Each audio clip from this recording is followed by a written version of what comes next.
The train had come and gone twice since morning, and Leanne Jew was still sitting on the same bench outside the depot in Silver Creek, Wyoming, in the summer of 1878, wearing a gray cheongsam gone thin at the seams from 3 weeks of travel. She had crossed half a continent to marry a man named Walter Prescott, a mining agent who had written her letters through a matchmaker in San Francisco, letters full of promises about a house with glass windows and a garden she could tend herself. She had believed every word of them. But when her train finally pulled into Silver Creek that morning, no one had been waiting on the platform, and by noon a boy from the telegraph office had found her still sitting there and handed her a folded slip of paper. Prescott had married another woman in Cheyenne 2 days earlier. The telegram did not apologize. It simply informed her, in the clipped language of men who did not think apology was owed, that the arrangement was cancelled and that she should make other plans. She had no other plans. She had $11 sewn into the lining of her travel bag, a single trunk of belongings, and a country 3,000 miles from anything she had ever known. The depot platform emptied out as the afternoon wore on, townsfolk going about their business, most of them sparing her only a glance before looking away, the particular kind of looking away that told her exactly how alone she was in this town. Heat rose off the packed dirt street in visible waves, and somewhere down the block a blacksmith's hammer rang steady against iron, indifferent to the small quiet catastrophe unfolding on a bench outside the depot. She kept her spine straight and her hands folded in her lap, because her mother had taught her that grief shown in public was grief handed to strangers to do with as they pleased, and she was not about to give Silver Creek that satisfaction. That was when a shadow fell across the bench, and a man's voice, low and unhurried, broke the silence she had been holding onto like armor. "Don't sit alone, miss. Not out here with the sun going down and half this town not knowing what to make of you yet." She looked up. The man standing there was tall, sun-weathered, dressed in a plain work shirt with dust ground into the knees of his trousers, a battered hat pushed back from his forehead. His eyes were pale, steady, and there was nothing in them that looked like the pity she had been bracing herself against all afternoon. "I am not sitting alone by choice," she said, her English careful and precise, each word chosen with the deliberateness of someone who had learned the language from books before she learned it from people. "The man I came here to marry has married someone else." Something flickered across the stranger's face, not surprise exactly, more like recognition of a particular kind of cruelty he had seen before. "That's so," he said. "Walter Prescott. You know him. Everybody in this county knows him. Knows better than to trust him too, mostly." He crouched down slightly, bringing himself level with her instead of towering over her the way most men did without noticing. "Named Silas Boone. I run a horse ranch about 6 miles west of here. You got somewhere to sleep tonight, miss?" "Jew," she said. "Leanne Jew." "And no. I do not." Silas was quiet for a moment, studying her the way a man studies a fence line before deciding where to put a post. "There's a boarding house 2 streets over," he said. "Mrs. Halloway runs it fair. I can walk you there, and I can cover the first week if you'll let me, no strings on it. Man ought not leave a woman stranded on a bench just because some other man didn't have the decency to show his face." Leanne studied him carefully, weighing the offer against every instinct that told her kindness from strangers in this country often came with a price attached that revealed itself later.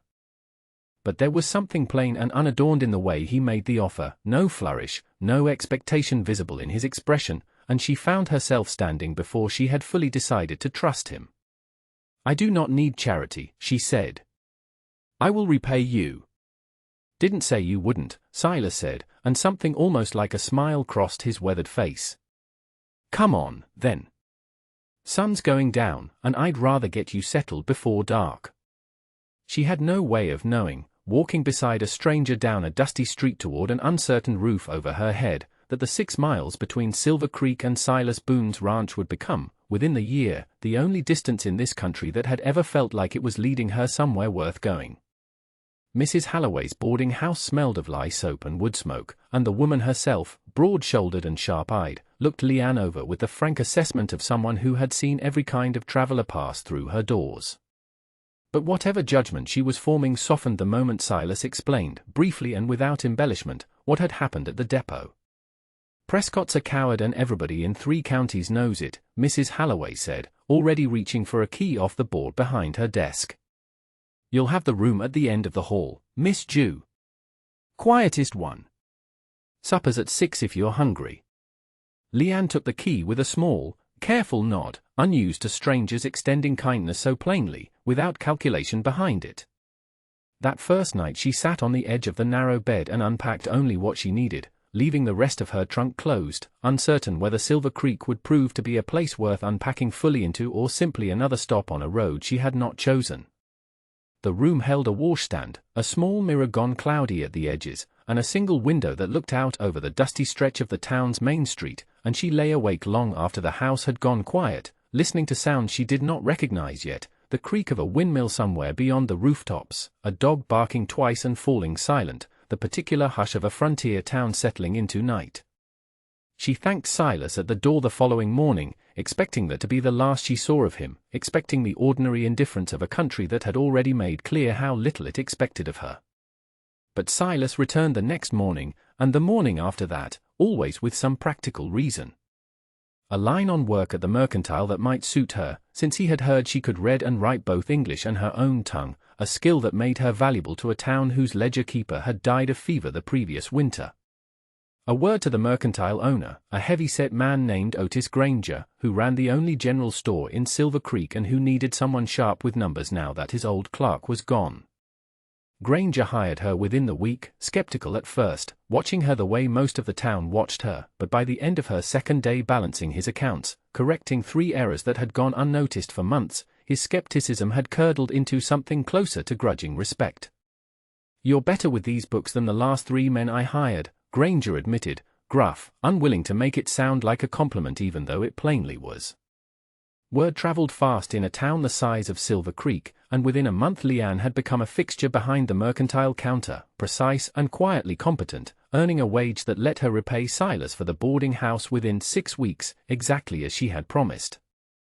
She handed him the money folded neatly in a handkerchief, and he took it without comment, though something in his expression suggested he had not fully expected her to insist. "Told you there weren't strings on it," he said. "I know," Leanne said. "I still needed to pay it." It was during those weeks that she began to understand who Silas Boone actually was, beyond the plain kindness of that first evening. He came into town most Saturdays to sell horses, and she watched from the mercantile window as men who ran the town's larger operations, ranchers with more land and more cattle than he had, treated him with a wary respect that had nothing to do with his modest holdings and everything to do with something else entirely, something she could not yet name. She learned the shape of it one afternoon when a drunk drover named Cyrus Deal started harassing one of the mercantile's younger customers outside the store, grabbing at her wrist hard enough to bruise, and Silas crossed the street before anyone else in town had even finished registering what was happening. He did not shout. He did not draw the pistol at his hip. He simply put himself between Deal and the woman, said something too low for Leanne to hear from the window, and Deal backed away with his hands raised, the color gone entirely from his face. "What did you say to him?" Leanne asked later, when Silas came into the store to settle an account. "Told him the truth," Silas said. "That I'd remember his face the next time he thought about doing that to somebody, and that I don't forget faces." There was nothing more to it than that, no violence, no raised voice, but the entire street had gone quiet watching it happen, and Leanne understood, standing behind that counter, that whatever reputation Silas Boone carried in this town, it ran considerably deeper than horse ranching. She did not ask further. She had learned, in her own life, that some things surfaced in their own time, when a person was ready to say them plainly instead of being pressed into an answer before they trusted the ground beneath the question. In the weeks that followed, she began noticing other small things about him that confirmed what the town's wary respect had already suggested. The way he counted exits in any room he entered, a habit so ingrained he seemed unaware he was doing it. The way he never sat with his back to a door, choosing instead the chair that let him watch the street through the mercantile's front window while they reviewed accounts together on slow afternoons. The way older men in town, ranchers twice his age with far larger holdings, still deferred to his judgment whenever a dispute needed settling, calling him in the way a town calls in a doctor, someone whose opinion carried weight beyond what his modest spread of land would suggest on its own. She filed each detail away carefully. The same instinct that had once made her a careful reader of contracts now turned toward reading the quiet, careful man who had pulled her off that bench and refused to let the town's indifference decide what happened to her next. The truth surfaced on a hot afternoon in late July, when Silas asked her to ride out to the ranch to help settle a dispute over a horse sale, a task that required someone who could read a contract carefully and catch any language slipped in against his interest. She had never seen his land before, 6 miles of scrubland and open pasture that he had built up over a decade of work, a modest but well-kept spread with a clapboard house and a corral that held some of the finest horses she had seen since arriving in this country. It was there, sitting across from him at his kitchen table while they reviewed the contract line by line, that he finally told her the rest of it.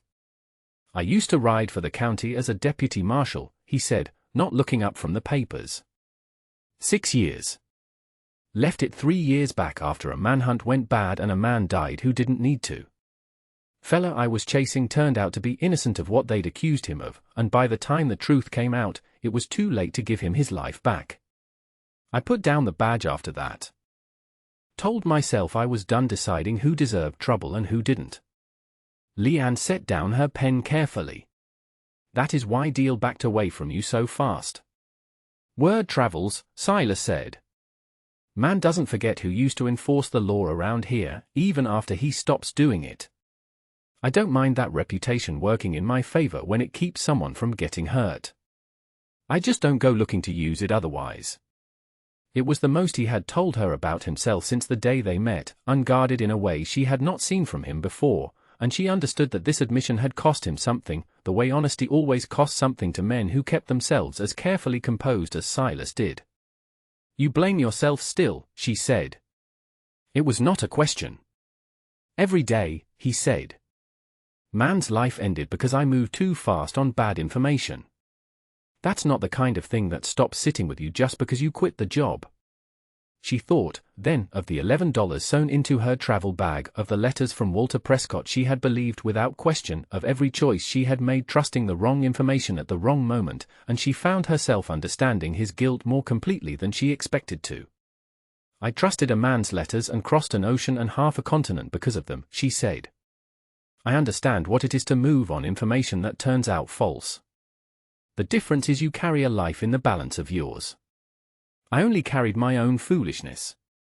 "Wasn't foolish," Silas said, finally looking up at her. "Wasn't foolish to believe a man ought to keep his word. That's not a flaw in you. That's a flaw in him." Something passed between them in that quiet kitchen, the summer heat pressing through the open window, the contract forgotten on the table between them, and Leanne felt, for the first time since stepping off that train, something loosen in her chest that she had been holding taut since the moment the telegram arrived. That evening, as she prepared to ride back into town before dark, Silas walked her out to the horses, and at the gate, he paused, his hand resting on the rail rather than reaching for her, careful in a way that told her he understood exactly how much trust he was asking her to extend. "I'm not looking to rush you into anything," he said. "You've had enough men make promises they didn't keep. I'd rather earn whatever you're willing to give me, slow, than ask for it before you're ready." "I know," Leanne said. "That is precisely why I trust you already." She rode back to town in the fading light with her pulse unsteady in a way that had nothing to do with the horse beneath her, understanding that whatever had begun in that quiet kitchen was not something she could undo simply by returning to her ordinary life behind the mercantile counter. The trouble arrived in August, in the shape of Walter Prescott himself, who rode into Silver Creek with his new wife on his arm and a business proposition for the town council that would see the mercantile supply contracts routed through his mining company instead of the independent freighters Granger had always used. It was, on its surface, an ordinary piece of frontier commerce. Beneath it, as Leanne discovered within days of reviewing the paperwork Granger asked her to examine, it was something else entirely. The contract Prescott proposed contained a clause, buried deep in language designed to be skimmed past rather than read carefully, that would give his company the right to seize the mercantile's inventory as collateral if a single shipment ran late, regardless of whose fault the delay was. It was the kind of clause that could ruin Granger within a season if Prescott ever chose to enforce it, and given what Leanne already knew of the man's character, she did not doubt for a moment that he would choose to. She brought it to Granger immediately, laying out the language clause by clause, and watched the older man's face go pale as he understood exactly what he had nearly signed. "That snake," Granger muttered. "Thought he could slide this past me because I never learned to read contracts the way you do." "He counted on it," Leanne said. "He is counting on everyone in this town underestimating what is written in front of them." Word of the exposed contract spread through Silver Creek within a day, and Prescott, cornered and humiliated in front of the very town council he had hoped to impress, did not take the exposure quietly. He came to the mercantile himself 2 days later, his new wife absent, his composure thinner than Leanne had seen it, and he stood in the doorway with an expression that made the temperature of the room drop several degrees before he said a single word. "You've made yourself a problem, Miss Jew," he said, his voice pitched low enough that only she and Granger, working nearby, could hear it clearly. A foreign woman with no standing in this territory, meddling in contracts that were none of her concern. "I could make things considerably harder for you than they already are." "You already tried that once," Leanne said, steady, refusing to let her voice betray the pulse hammering beneath her collar. "You left me on a train platform with nothing but a folded telegram. I do not frighten as easily as you seem to believe." Prescott's jaw tightened, and for a moment Leanne thought he might say something worse, something designed to wound rather than threaten, but the bell over the door rang before he could, and Silas Boone stepped into the mercantile with the particular quiet stillness she had come to recognize as the calm before he moved. "Prescott," Silas said, nothing more than the name, but something in his tone made the mining agent's shoulders draw up defensively. "Boone. This doesn't concern you." "Everything that happens to the people in this town concerns me," Silas said. "Especially when it's you doing the happening. Miss Jew caught your contract fair and square. Nothing illegal in reading carefully. If you've got a complaint about that, take it up with the council, not with a woman working an honest job behind a counter." Prescott's eyes moved between them, calculating, and whatever he saw in Silas Boone's expression made him recalculate whatever threat he had been preparing to deliver. He left without another word, the bell over the door ringing sharp behind him, and the mercantile settled back into its ordinary quiet, though Leanne's hands did not stop trembling for several minutes afterward. "He is not finished," she said, once Prescott's footsteps had faded outside. "No," Silas agreed. "Men like that rarely are, not when they've been made to look foolish in front of a town. We'll need to be ready for whatever he tries next." She did not yet know how right he would prove to be, or how close that readiness would come to costing them both everything. Prescott's retaliation came a week later, and it came in a form neither of them had anticipated. 2 of his hired men rode out to Silas's ranch under cover of darkness and set fire to the hay barn, a blaze that threatened not only the season's feed but the horses stabled nearby if the wind carried the flames the wrong direction. Leanne was staying in town when the smoke was spotted from the ridge above Silver Creek, the column of it visible even in the dark against the orange glow beneath, and she did not wait for anyone's permission before saddling the mercantile's delivery horse and riding hard for the ranch, her heart hammering against her ribs the entire 6 miles. By the time she arrived, Silas and 2 of his ranch hands were already fighting the blaze, buckets and wet blankets against a fire that had already claimed half the barn's roof, and the horses inside were screaming in a way that cut straight through the chaos and the smoke. The heat rolled off the burning structure in waves she could feel from 30 yards out, and the air tasted of scorched hay and hot iron, a smell she would remember for the rest of her life every time she caught the faintest trace of wood smoke on an autumn wind. Leanne did not hesitate. She threw herself from the horse, grabbed a wet feed sack from the trough, and moved straight into the smoke toward the stalls, working the latches free one by one while Silas shouted at her to get back, his voice raw with a fear she had never heard in him before. She did not get back. She freed the last horse just as a support beam gave way behind her, and Silas's arm closed around her waist an instant later, hauling her clear as the section of roof collapsed in a shower of sparks exactly where she had been standing.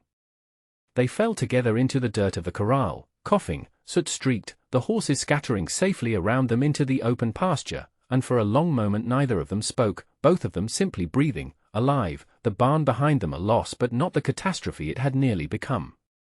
"You could have died in there," Silas said, his voice rough, his hand still gripping her arm as though he could not quite make himself let go.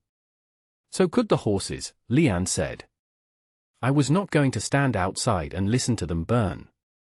He looked at her then, something fierce and unguarded moving across his face, stripped entirely of the careful composure he usually kept. I have buried people I failed to save in time, he said. I am not going to bury you too. Not over Prescott's cowardice.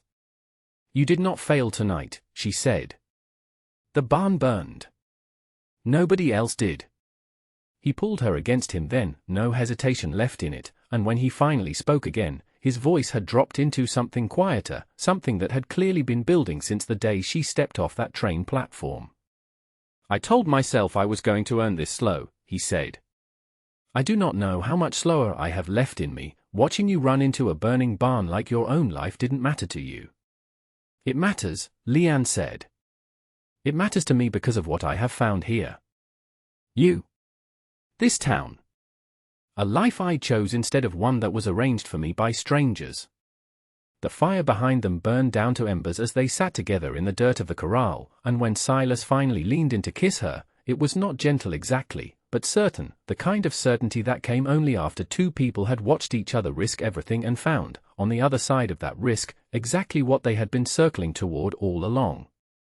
The following morning, the sheriff rode out to investigate the fire, and it did not take long, given two witnesses among the townsfolk who had seen Prescott's hired men riding hard toward the ranch the night before, for the truth to surface entirely. Prescott's business dealings, already under quiet scrutiny after the contract scandal, collapsed within the month once the arson charge became public knowledge, and he and his new wife left the territory entirely rather than face trial before a judge who had already heard enough about his character to have little patience left for excuses. In the days that followed, Silver Creek settled back into its ordinary rhythm, though something in the town's regard for Leanne had shifted permanently. Women who had once nodded to her politely and nothing more now stopped to ask after her at the mercantile counter, and Granger began introducing her to visiting merchants as the finest bookkeeper in the territory, a claim he made with the particular pride of a man who knew exactly how close he had come to losing everything before she caught Prescott's contract. Silas rode into town most evenings that week, ostensibly to help with the rebuilding of the barn supply orders, though both of them understood the visits had become about considerably more than lumber and nails. They spent long evenings on the mercantile's back porch once Granger had locked up for the night, Silas teaching her the names of the constellations visible over the Wyoming plains, Leanne teaching him in turn the few words of her own language she was willing to share, small and private things neither of them offered easily to anyone else. It was during one of those quiet evenings, the crickets loud in the dark beyond the porch rail, that Silas finally asked her the question he had clearly been carrying since the night of the fire. I know a proper man would have taken more time working up to this, he said, turning his hat over slowly in his hands, an unfamiliar nervousness sitting oddly on a man who usually carried himself with such settled certainty. But I have spent a decade building that ranch alone, telling myself I did not need anything more than horses and open land to call a life worth having. I do not believe that anymore. Not since you rode out to that fire without waiting to be asked. Are you asking me something, Silas Boone? Leanne said, though she already knew the answer waiting behind his words. I am asking if you would consider building the rest of it with me, he said. Not because you have nowhere else to go. Because I cannot picture the rest of my years out there without you in them. She did not answer him right away, letting the silence stretch the way she had learned, in this country, that important answers deserved a moment of stillness before they were given. Then she reached across the small space between them and took his hand, steady, deliberate, the same way she had taken the mercantile's ledgers into her care the first week she arrived in Silver Creek, with full intention and no hesitation left in her once the decision was made. Yes, she said simply. I will build it with you. He kissed her then, careful still, though the hesitation that had marked every gesture between them since the fire had finally given way to something settled and sure, and the crickets kept their steady chorus in the dark beyond the porch rail as if the whole quiet night had simply been waiting for them to arrive at this particular answer. For months later, in the last warmth of a Wyoming autumn, Leanne stood in front of a rebuilt barn that smelled of fresh-cut timber instead of smoke, watching Silas walk a new mare through the corral with the same patient steadiness he brought to everything he touched. The mercantile had thrived through the season, Granger's business more solid than it had been in years now that Leanne managed the books full-time, and the town of Silver Creek, which had once looked at her with wary uncertainty on a bench outside the depot, now greeted her by name whenever she walked its main street. She had married Silas in the small clapboard church at the edge of town 2 months earlier, no grand ceremony, just Mrs. Halloway and Granger and a handful of townsfolk who had come to know her through a year of quiet, steady work, and a preacher who had remarked, before the vows, that he had rarely seen two people arrive at a marriage having already proven, through fire and hardship, exactly what kind of partners they intended to be. The ranch had grown too. 3 new horses added to the herd, a second-hand hired to help with the increased demand for Silas's stock now that word of his careful breeding had spread further through the territory, and the house itself had a new set of glass windows in the front room, installed the month before, the kind of small comfortable prosperity that would have seemed impossible to Leanne on that first afternoon sitting alone on a train platform bench. Granger had made her a full partner in the mercantile that same autumn, a decision that raised eyebrows among the more traditional voices in Silver Creek, though the ledgers spoke plainly enough that few dared argue with the arrangement out loud.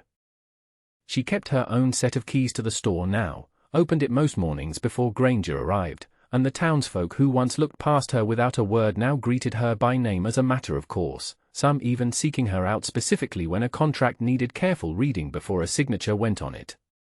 She kept the folded telegram from Walter Prescott in the bottom of her travel trunk still, not out of sentiment but as a reminder of exactly how far a single afternoon of abandonment had carried her, toward a life built on her own choices rather than a marriage arranged sight unseen by strangers with promises they never intended to keep. She had thought, on that first afternoon at the depot, that her life had narrowed to nothing. Instead it had opened into something wider than any letter from a stranger could have promised her. "You're thinking too hard again," Silas said, catching her watching him from the fence rail, the new mare nudging at his shoulder with the easy trust of an animal that had learned, quickly, what kind of hands were holding its lead. The afternoon sun caught the pale color of his eyes the way it had that first evening outside the depot, though nothing about the way he looked at her now carried even a trace of the wary caution a stranger owes another stranger. "I am thinking about how close I came to never sitting down on that bench at all," Leanne said. "I nearly walked into the depot office to ask about the next train back east, before you found me." The memory still carried a strange weight, the way a road not taken sometimes does, even years after the choice had settled itself firmly in favor of staying. "Glad you didn't," Silas said, crossing the yard to stand beside her, his hand finding hers with the same unhurried certainty he brought to everything. "So am I," she said. The autumn light settled gold over the ranch, over the rebuilt barn and the new windows and the 6 miles of scrubland Silas had spent a decade turning into something worth staying for, and Leanne understood, standing there with her husband's hand in hers, that the life she had been promised in Walter Prescott's letters had never once been real. This one was. Built slow, tested by fire, chosen deliberately by 2 people who had learned, the hard way, exactly what kind of partner was worth the risk of trusting again. Sometimes, in the quiet hours before the ranch woke fully into its day, Leanne would sit at the kitchen table where Silas had first told her the truth about the badge he no longer wore, and she would think of the woman who had sat alone on that depot bench, certain her life had ended before it truly began. That woman could not have imagined the mercantile ledgers now bearing her name as partner, or the rebuilt barn standing solid against the Wyoming sky, or a husband who had chosen to earn her trust slowly rather than demand it outright. Silver Creek had taught her that a life abandoned by one man was not a life ended, only a life waiting to be claimed by someone willing to build it honestly, one deliberate choice at a time. And that brings us to the end of this one. If you stayed with me all the way through, thank you. Stories like this one only get told because folks like you sit down and listen. If you liked what you heard, go ahead and hit that like button. And if you want more stories from the old frontier, subscribe so you don't miss the next one. Until then, take care of yourself, and thanks again for being here.